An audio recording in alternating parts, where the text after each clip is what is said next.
Members, I'm going to put before the committee House File 1630.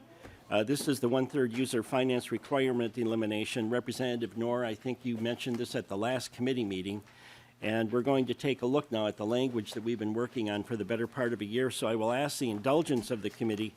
I'm going to move the DE1 amendment so the bill is in order. So members, all those in favor of the DE1 amendment signify by saying aye. Aye. Any opposed, nay. Motion prevails. And now I'm going to have Mr. Hopkins walk us through the DE1 amendment. Mr. Hopkins.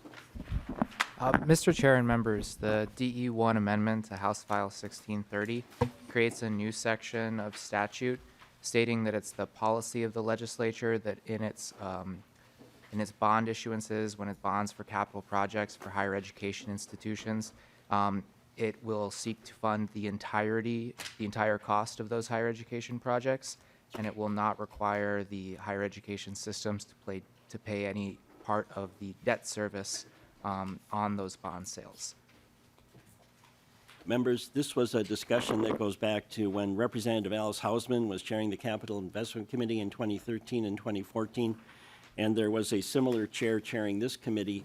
The concern was the fact that this was being used as a way to increase tuition, and the initial concept of this was that if they used tuition to help pay for these projects, it would somehow slow the number of new projects. Well, it did just the opposite, and it increased them.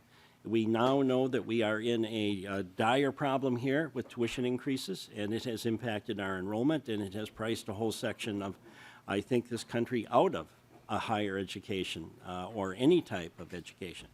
So we're going to remain in possession of this. We have this discussion with Chairman Lee, so he's aware of it.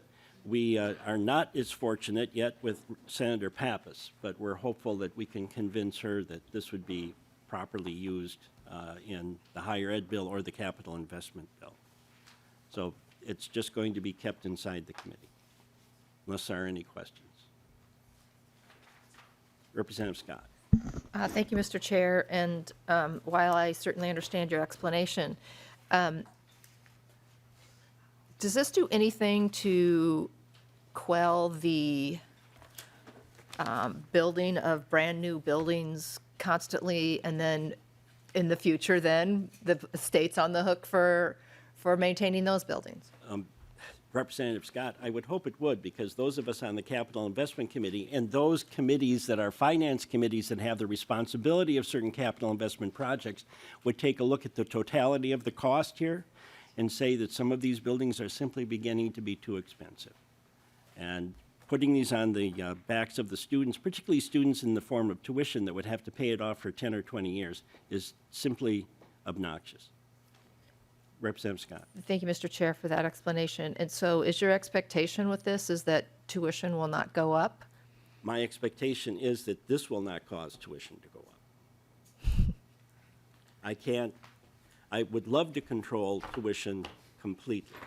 And I think we've sent the message strongly to both systems that you just can't always say 3.5%, 3.5%, and it's okay. It's destroyed both of them, I think, as far as enrollment.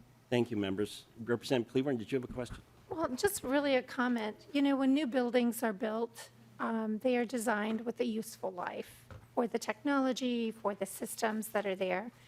And I think we always have to be mindful. It's not a blanket statement that all new buildings are bad or good, No. but that we need to meet the needs of Minnesotans, whatever that might look like in the future. And I agree, Representative Cleburne, but I think this was put into place under the assumption that if we put this burden on the campuses and students, it would slow down these new building requests, and certainly that has not been the case. So, Fully supportive of your bill. Thank you. thank you, members.